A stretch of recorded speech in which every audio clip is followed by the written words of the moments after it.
السلام علیکم ناظرین نور الدین زنگی نے ایک لمحہ بھی انتظار نہ کیا۔ شب خوابی کے لباس میں ہی مصروف ہو گیا۔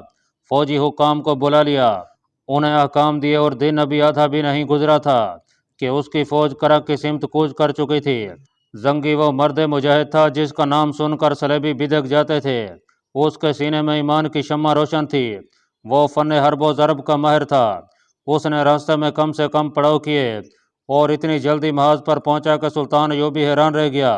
اگر قاصد پہلے سے اسے اطلاع نہ دے دیتا کہ زنگی اپنی فوج کے ساتھ آ رہا ہے تو دور سے گرد کے بادل دیکھ کر سلطان صلاح الدین ایوبی سمجھتا کہ صلیبیوں کی فوج آ رہی ہے۔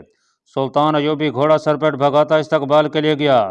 نور الدین زنگی اسے دیکھ کر گھوڑے سے کود آیا۔ اسلام کی عظمت کے یہ دونوں پاسبان جب گلے ملے تو جذبات کی شدت سے سلطان ایوبی کے آنسو نکلے۔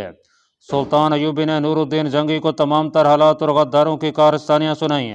زنگی نے کہا کہ صلاح الدین، تمہاری عمر ابھی اتنی نہیں گزری کہ چند ایک حقائق کو قبول کر سکو۔ یہ بد نصیبی ہے کہ غدار ہماری قوم کا لازمی حصہ بن گئے ہیں اور قوم ان سے کبھی پاک نہیں ہوگی۔ مجھے صاف نظر آ رہا ہے کہ ایک وقت آئے گا جب غدار قوم پر باقاعدہ حکومت کریں گے، دشمن کے خلاف باتیں کریں گے، بلند دعوے کریں گے، دشمن کو کچل دینے کے نعرے لگائیں گے، مگر قوم جان نہیں سکے گی کہ ان کے حکمران دراصل اس کے اور اس کے دین کے دشمن کے ساتھ در پردہ دوستی کر چکے ہیں۔ دشمن انہی کو ڈھال اور انہی کو تلوار بنائے گا اور ان کے ہاتھوں قوم کو مروائے گا۔ پریشان نہ ہو صلاح الدین، ہم حالات پر قابو پا لیں گے۔ تم مصر پہنچو اور تقی الدین کو مدد دے کر سوڈان سے نکالو۔ دائیں بائیں حملے کر کے دشمن کو الجھائے رکھو تاکہ تقی الدین کا کوئی دستہ کہیں گھیرے میں نہ آ جائے۔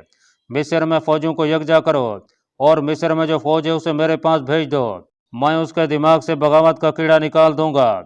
شام کے بعد زنگی نے اپنی فوج کو کرک کے محاصرے پر لگا دیا اور سلطان ایوبی کی فوج پیچھے ہٹ گئی۔ اسے فوراً قاہرہ کے لیے کوچ کا حکم دے دیا گیا۔ کچھ غلطی وہاں ہو گئی جہاں سلطان ایوبی نے ریمانڈ کی فوج کو گھیرے میں لے رکھا تھا۔ زنگی نے جب وہاں اپنے دستے اس ہدایت کے ساتھ بھیجے کہ سلطان ایوبی کی فوج کی بدلی کرنی ہے تو حکام اور ہدایت پر کسی غلط فہمی کی بنا پر عمل نہ ہو سکا۔ ریمانڈ نے اتفاق سے اس سمت حملہ کیا جہاں اسے توقع تھی کہ مسلمانوں کا دستہ کمزور ہے۔ اس نے وہاں کسی کو بھی حملہ روکنے کے لیے تیار نہ پایا۔ وہ اس طرف سے نکل گیا اور کچھ فوج بھی نکل گئی۔ صلیبیوں کی بچی کچھ فوج پھنسی رہ گئی، جسے اگلے روز پتہ چلا کہ ان کا حکمران کمانڈر بھاگ گیا ہے تو اس نے بھی اندھا دھند بھاگنے کی کوشش کی۔ صلیبی اپنی جانیں بچانے کے لیے لڑے، کچھ مرے گئے اور بعض پکڑے گئے۔ نقصان یہ ہوا کہ ریمانڈ نکل گیا، فائدہ یہ ہوا کہ گھیرا کامیاب رہا اور نور الدین زنگی کی فوج کا یہ حصہ کرک کے محاصرے کو کامیاب کرنے کے لیے فارغ ہو گیا۔ سلطان ایوبی جب قاہرہ کو روانہ ہونے لگا تو حسرت بھری نگاہوں سے کرک کو دیکھا۔ اس نے زنگی سے کہا، تاریخ یہ تو نہیں کہے گی کہ صلاح الدین ایوبی پسپا ہو گیا تھا، میں نے محاصرہ اٹھایا تو نہیں؟ نہیں صلاح الدین، نور الدین زنگی نے اس کا گال تھپکا کر کہا، تم نے شکست نہیں کھائی، تم جذباتی ہو گئے ہو۔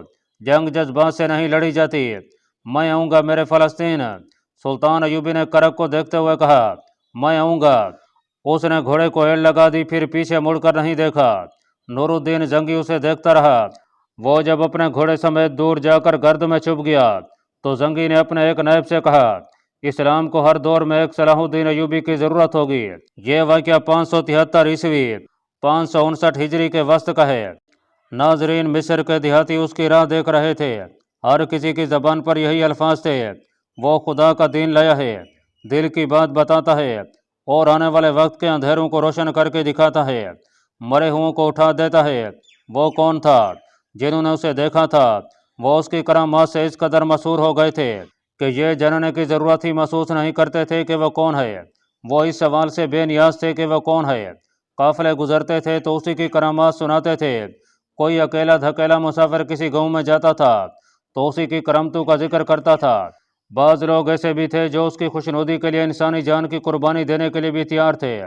ان میں سے کوئی بھی یہ جاننے کی کوشش نہیں کرتا تھا کہ اس کا مذہب کیا ہے اور وہ کیسا عقیدہ ساتھ لایا ہے۔ لوگ ابھی پسماندگی کے دور میں تھے، ان کی اکثریت مسلمان تھی۔ اسلام کی روشنی وہاں تک پوری آب و تاب سے پہنچی تھی۔ مسلمانوں نے مسجدیں بھی بنا رکھی تھیں، رب کعبہ کے حضور پانچوں وقت سجدے بھی کرتے تھے، مگر اسلام کے سچے عقیدے کو پختہ کرنے کا کوئی انتظام نہ تھا۔ ان کے امام بے علم تھے، جو اپنی امامت کو برقرار رکھنے کے لیے لوگوں کو عجیب و غریب باتیں بتاتے رہتے تھے۔ ان اماموں نے انسانوں کو ایک کمزور چیز بنا دیا تھا۔ اس مقام سے وسوسے اور توہمات پیدا ہوئے۔ صحرائی آندھیوں کی چیخوں میں انہیں اس مخلوق کی آوازیں سنائی دینے لگیں جو امام کہتے تھے کہ انسانوں کو نظر نہیں آ سکتے۔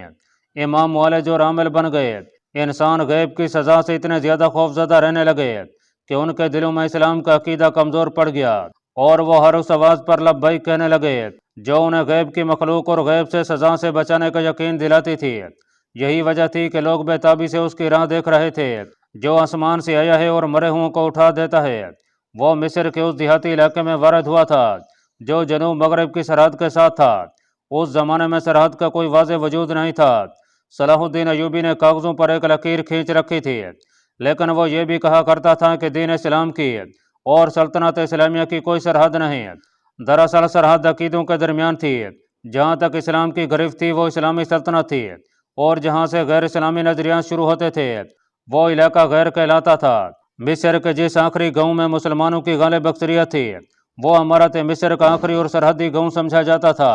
اسی باعث صلیبی ملت اسلامیہ کے نظریات پر حملے کرتے اور اسلامی عقیدوں کو کمزور کر کے وہاں اپنے عقائد کا غلبہ پیدا کرتے تھے۔ اس سے ثابت ہوتا تھا کہ اس وقت سرحدوں کی حیثیت جغرافیائی کم اور نظریاتی زیادہ تھی۔ یہ تھی وہ صلیبی ذہنیت جو ایک کامیاب سازش کے تحت سلطنت اسلامیہ کی جڑوں کو دیمک کی طرح کھا رہی تھی۔ اسی سازش کا یہ نتیجہ تھا کہ مصر میں بغاوت کی چنگاری شعلہ بننے لگی تھی، جسے سرد کرنے کے لیے سلطان صلاح الدین ایوبی کو کرک کا محاصرہ اس حالت میں اٹھانا پڑا۔ جب وہ صلیبیوں کی ایک سوار فوج کو قلعے سے باہر شکست دے چکا تھا، اسے محاصرہ نور الدین زنگی کے حوالے کر کے اپنی فوج سمیت قاہرہ جانا پڑا۔ وہ دل برداشتہ تو نہیں تھا، لیکن دل پر ایسا بوجھ تھا جو اس کے چہرے پر صاف نظر آ رہا تھا۔ اس کی فوج کے سپاہی اس خیال سے مطمئن تھے کہ انہیں آرام کے لیے قاہرہ لے جایا جا رہا ہے، لیکن دستوں کے وہ کماندار جو سلطان ایوبی کے عزم اور لڑنے کے طریقہ کار کو سمجھتے تھے حیران تھے کہ اس نے نور الدین زنگی کو فوج سمیت کیوں بلایا اور محاصرہ کیوں اٹھایا ہے۔ وہ تو فتح یا شکست تک لڑنے کا قائل تھا۔ اس کے ہیڈ کوارٹر کے 2-3 سالاروں کے سوا کسی کو علم نہیں تھا کہ مصر کے حالات بہت خراب ہو گئے ہیں اور سوڈان میں تقی الدین کا حملہ ناکام ہو گیا ہے اور اسے خریت سے پیچھے ہٹانا ہے۔ سلطان ایوبی کے ساتھ علی بن سفیان بھی تھا، وہی مصر کے اندرونی حالات کی رپورٹ لے کر آیا تھا۔ سلطان صلاح الدین ایوبی نے کرک سے کوچ کے حکم کے ساتھ یہ حکم بھی دیا تھا کہ راستے میں بہت کم پڑاؤ کیے جائیں گے اور کوچ بہت تیز ہوگا۔ اس حکم سے سب کو شک تھا کہ کچھ گڑبڑ ہے۔ سفر کی پہلی شام آئی، فوج رات بھر کے لیے رک گئی۔ سلطان ایوبی کا خیمہ نصب ہو گیا تو اس نے اپنے اعلیٰ کمانڈروں اور اپنی مرکزی کمان کے عہدیداروں کو بلایا۔ اس نے کہا کہ اب میں زیادہ تعداد ان کی ہے جنہیں معلوم نہیں کہ میں نے محاصرہ کیوں اٹھایا ہے۔ بے شک محاصرہ ٹوٹا نہیں، آپ میں کوئی بھی پسپا نہیں ہوا، لیکن میں اسے شکست نہیں تو پسپائی ضرور کہوں گا۔ میرے رفیقو، ہم پسپا ہو رہے ہیں، اور آپ یہ سن کر حیران ہوں گے کہ آپ کو پسپا کرنے والے آپ کے اپنے بھائی ہیں، اپنے رفیق ہیں۔ وہ صلیبیوں کے رفیق بن چکے ہیں اور انہوں نے بغاوت کا منصوبہ بنا لیا ہے۔ اگر علی بن سفیان اس کے نائب اور غیاث بلبیس چوکس نہ ہوتے تو آج آپ مصر نہ جا سکتے، وہاں صلیبیوں اور سوڈانیوں کی حکمرانی ہوتی۔ ارسلان جیسا حاکم صلیبیوں کا اعلی کار نکلا، وہ ادریس کے 2 جوان بیٹے مروا کر خودکشی کر چکا ہے۔ اگر ارسلان غدار تھا تو آپ اور کس پر بھروسہ کریں گے؟ حاضرین پر سناٹا طاری ہو گیا، بے چینی اور اضطراب ان کی آنکھوں میں چمک رہا تھا۔ سلطان ایوبی نے خاموش ہو کر سب کو دیکھا۔ اس دور کا ایک واقعہ نگار قاضی بہاؤ الدین شداد کسی غیر مطبوعہ تحریر کے حوالے سے لکھتا ہے کہ 2 قندیلوں کی کانپتی ہوئی روشنی میں سب کے چہرے اس طرح نظر آ رہے تھے جیسے وہ ایک دوسرے کے لیے اجنبی ہوں، وہ آنکھ بھی نہیں جھپکتے تھے۔ سلطان ایوبی کے الفاظ سے زیادہ اس کا لب و لہجہ اور انداز ان پر اثر انداز ہو رہا تھا۔ سلطان ایوبی کی آواز میں روز والا جوش نہیں تھا، بلکہ لرزہ سا تھا جو سب کو ڈرا رہا تھا۔ اس نے کہا کہ میں یہ کہہ کر کہ آپ میں بھی غدار ہیں معافی نہیں مانگوں گا۔ میں آپ کو یہ بھی نہیں کہوں گا کہ قرآن پر حلف اٹھاؤ کہ آپ اسلام اور سلطنت اسلامیہ کے وفادار ہیں۔ ایمان بیچنے والے قرآن ہاتھ میں لے کر بھی وفاداری کا یقین دلایا کرتے ہیں۔ میں آپ کو صرف یہ بتانا چاہتا ہوں کہ ہر وہ انسان جو مسلمان نہیں وہ آپ کا دشمن ہے۔ یہ ذاتی حکمرانی قائم کرنے کے لیے کسی ملک پر قبضے کی کوشش نہیں، یہ 2 عقیدوں کی جنگ ہے، یہ کفر اور اسلام کی جنگ ہے۔ یہ جنگ اس وقت تک لڑی جاتی رہے گی جب تک کفر یا اسلام ختم نہیں ہو جاتا۔ گستاخی معاف سالار اعظم، ایک سالار نے کہا، اگر ہمیں ثابت کرنا ہے کہ ہم غدار نہیں ہیں تو ہمیں مصر کے حالات سے آگاہ کریں، ہم عمل سے ثابت کریں گے کہ ہم کیا ہیں۔ ارسلان فوج کا نہیں انتظامیہ کا حاکم تھا، آپ کو غدار انتظامی شعبوں میں ملیں گے، فوج میں نہیں۔ کرک قلعے کا محاصرہ آپ نے اٹھایا ہے، ہم نے نہیں۔ محترم جنگی کو آپ نے بلایا ہے، ہم نے نہیں۔ ہمارا امتحان میدان جنگ میں ہو سکتا ہے، پرامن کوچ میں نہیں۔ مصر میں کیا ہو رہا ہے؟ صلاح الدین ایوبی نے علی بن سفیان کی طرف دیکھا اور کہا کہ علی نے بتاؤ وہاں کیا ہو رہا ہے۔ علی بن سفیان نے انہیں مصر کے حالات سنا دیے۔ کیا آپ نے اس کا تدراک نہیں کیا؟ حاضرین میں سے کسی نے پوچھا۔ جی ہاں، علی بن سفیان نے کہا، میرا تمام تر شعبہ مجرموں کے سراغ لگانے اور انہیں پکڑنے میں مصروف ہے۔ میں نے اپنے جاسوس اور مخبر دیہاتی علاقوں میں بھی پھیلا رکھے ہیں، مگر دشمن کی تخریب کاری اتنی زیادہ بڑھ گئی ہے کہ اس کے آدمیوں کو پکڑنا بہت مشکل ہو گیا ہے۔ مشکل یہ ہے کہ ہمارے مسلمان بھائی دشمن کے جاسوسوں اور تخریب کاروں کو پناہ اور تحفظ دیتے ہیں۔ کیا آپ یہ سن کر حیران نہیں ہوں گے کہ دیہاتی علاقوں کی بعض مسجدوں کے امام بھی دشمن کی تخریب کاری میں شامل ہو گئے ہیں؟ یہ تو ہو نہیں سکتا کہ میں انتظامیہ فوج کے سپرد کر دوں۔ سلطان صلاح الدین ایوبی نے کہا، فوج جس مقصد کے لیے تیار کی گئی ہے یہ اسی کی تکمیل کا فرض ادا کرتی رہے تو سلطنت کے لیے بھی بہتر ہوتا ہے اور فوج کے لیے بھی۔ جس طرح ایک کوتوال سالار کے فرائض سر انجام نہیں دے سکتا، البتہ ہر سالار کو یہ ضرور معلوم ہونا چاہیے کہ کوتوال کیا کر رہے ہیں۔ ہر سالار کو باخبر رہنا چاہیے کہ انتظامیہ کیا کر رہی ہے، کیا واقعی فرائض میں کوتاہی نہیں ہو رہی۔ میرے رفیقو، ہمیں خدا نے تاریخ کی سب سے بڑی کڑی آزمائش میں ڈال دیا ہے۔ مصر کے حالات آپ نے سن لیے ہیں، سوڈان کا حملہ ناکام ہو گیا ہے، تقی الدین اپنی غلطیوں کی بدولت سوڈان کے صحرا میں پھنس کے رہ گیا ہے، اس کی فوج چھوٹی چھوٹی ٹولیوں میں بکھر گئی ہے، اس کی پسپائی بھی ممکن نظر نہیں آتی۔ میں کہہ نہیں سکتا کہ محترم جنگی کرک فتح کر لیں گے یا نہیں، لیکن اسے بھی میں اپنی ناکامی کہتا ہوں۔ آپ انتہائی مشکل حالات میں بھی میدان جنگ میں دشمن کو شکست دے سکتے ہیں، مگر دشمن نے جس محاذ پر حملہ کیا ہے اس پر دشمن کو شکست دینا آپ کے لیے بظاہر آسان نظر نہیں آتا۔ آپ تیغ زن ہیں، صحراؤں کا سینہ چیر سکتے ہیں، مگر مجھے خطرہ نظر آ رہا ہے کہ صلیبیوں کے اس محاذ پر آپ ہتھیار ڈال دیں گے۔ حاضرین میں چند ایک جوشیلی اور پرعزم آوازیں سنائی دیں۔ سلطان ایوبی نے کہا، اس وقت جو فوج مصر میں ہے وہ جب شعبہ اور کرک کے محاذ سے مصر گئی تھی تو اس کے کمانداروں اور عہدے داروں کا جذبہ بالکل ایسا ہی تھا جیسا آج آپ کا ہے، مگر کائرہ پہنچ کر جب انہوں نے دشمن کے سبز باغ دیکھے تو بغاوت کے لیے تیار ہو گئے۔ اب اس فوج کی کیفیت یہ ہے کہ آپ اس پر بھروسہ نہیں کر سکتے۔ ہم میں سے ایک ایک کماندار اور عہدے دار کو قتل کر کے دم لیں گے۔ ایک سالار نے کہا، ہم سب سے پہلے اپنی صفوں کو غداروں سے پاک کریں گے۔ ایک اور نے کہا، اگر میرا بیٹا صلیبیوں کا دوست نکلا تو میں اپنی تلوار سے اس کا سر کاٹ کر آپ کے قدموں میں رکھ دوں گا۔ ایک بوڑھے نائب سالار نے کہا، میں اس قسم کی جوشیلی اور جذباتی باتوں کا قائل نہیں۔ سلطان ایوبی نے کہا، حاضرین کا جوش غضبناک ہو گیا۔ یہ وہ لوگ تھے جو سلطان ایوبی کے سامنے بات کرنے سے ڈرا کرتے تھے، مگر اب یہ سن کر کہ ان کی فوج کی وہ نفری جو مصر میں ہے دشمن کی تخریب کاری کا شکار ہو کر اپنی سلطنت کے خلاف بغاوت پر اتر رہی ہے تو وہ لوگ آگ بگولا ہو گئے۔ ایک نے سلطان ایوبی کو یہاں تک کہہ دیا، آپ ہمیں ہمیشہ تحمل سے سوچنے اور بردباری سے عمل کرنے کی تلقین کرتے ہیں، مگر بعض حالات ایسے ہوتے ہیں جنہیں تحمل اور بردباری اور زیادہ بگاڑ دیتی ہے۔ ہمیں اجازت دیں کہ قاہرہ تک ہم ایک بھی پڑاؤ نہ کریں، ہم آرام اور خوراک کے بغیر متواتر سفر کریں گے، ہم اس فوج کو نہتہ کر کے قید کر لیں گے۔ صلاح الدین ایوبی کے لیے ان حکام پر قابو پانا مشکل ہو گیا، اس نے کچھ اور باتیں کہہ سن کر مجلس برخاست کر دی۔ ناظرین، علی صبح فوج نے کوچ کیا، یہ کوچ ترتیب سے ہو رہا تھا۔ سلطان ایوبی اپنے عملے کے ساتھ الگ تھلگ جا رہا تھا، اس نے دیکھا کہ علی بن سفیان اس کے ساتھ نہیں تھا۔ شام تک فوج کو 2 مرتبہ کچھ دیر کے لیے روکا گیا، شام گہری ہونے کے بعد بھی فوج چلتی رہی۔ رات کا پہلا پہر ختم ہو رہا تھا جب سلطان ایوبی نے رات کے قیام کے لیے فوج کو روکا۔ سلطان کھانے سے فارغ ہوا تو علی بن سفیان آ گیا۔ سارا دن کہاں رہے علی؟ سلطان ایوبی نے پوچھا۔ گزشتہ رات میرے دل میں ایک شک پیدا ہو گیا تھا، علی بن سفیان نے جواب دیا۔ اس کی تصدیق یا تردید کے لیے سارا دن فوج میں گھومتا پھرتا رہا۔ کیسا شک؟ آپ نے رات دیکھا نہیں تھا کہ تمام سالار، کماندار اور عہدے دار کس طرح اس فوج کے خلاف بھڑک اٹھے تھے جو مصر میں ہے؟ علی بن سفیان نے کہا، مجھے شک ہونے لگا تھا کہ یہ اپنے اپنے دستوں کو بھی اسی طرح بھڑکائیں گے۔ میرا شک صحیح ثابت ہوا۔ انہوں نے تمام تر فوج کو مصر کی فوج کے متعلق ایسی باتیں بتائی ہیں کہ تمام فوج انتقامی جذبے سے مشتعل ہو گئی ہے۔ میں نے سپاہیوں کو یہ کہتے سنا ہے کہ ہم محاذوں پر زخمی اور شہید ہوتے ہیں اور ہمارے ہی ساتھی قہرہ میں عیش کرتے اور اسلامی پرچم کے خلاف علم بغاوت بلند کرنا چاہتے ہیں۔ ہم جاتے ہی انہیں ختم کریں گے، پھر سوڈان میں پھنسی ہوئی فوج کی مدد کو پہنچیں گے۔ قابل سند احترام امیر، اگر ہم نے کوئی پیش بندی نہ کی تو قاہرہ میں پہنچتے ہی خانہ جنگی شروع ہو جائے گی۔ ہماری یہ فوج انتقامی جذبے کے زیر اثر غصے میں ہے اور ہماری مصر والی فوج پہلے ہی بغاوت کے بہانے ڈھونڈ رہی ہے۔ مجھے اس پر تو خوشی ہے کہ مسلسل مرگوں کی تھکی ہوئی اس فوج میں یہ جذبہ پیدا ہو گیا ہے۔ سلطان ایوبی نے کہا، مگر ہمارا دشمن یہی چاہتا ہے کہ ہماری فوج دو حصوں میں بٹ کر آپس میں ٹکرا جائے۔ وہ گہری سوچ میں پڑ گیا، پھر کہنے لگا، جب ہم قاہرہ سے خاصا دور ہوں گے تو میں ذمہ دار اور ذہین قاصد بھیج کر مصر والی فوج کو کسی دوسرے راستے سے کرک کی سمت کوچ کا حکم دے دوں گا۔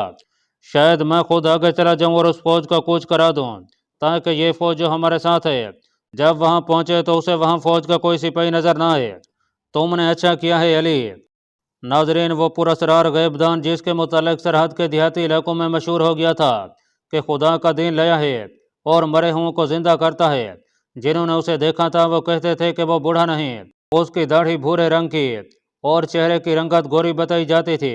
اس نے سر کے بال بڑھا رکھے تھے، لوگ بتاتے تھے کہ اس کی شربتی آنکھوں میں پورے چاند جیسی چمک ہے اور اس کے دانت ستاروں کی طرح سفید اور شفاف ہیں۔ اس کا قد اونچا اور جسم گھٹا ہوا بتایا جاتا تھا اور وہ بولتا تھا تو سننے والے مسحور ہو جاتے تھے۔ اس کے ساتھ بہت سے مصاحب اور بہت سے اونٹ تھے۔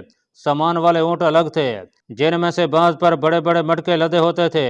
اس کا قافلہ آبادی سے دور رکتا تھا اور وہ وہیں لوگوں سے ملتا تھا، کسی آبادی میں نہیں جاتا تھا۔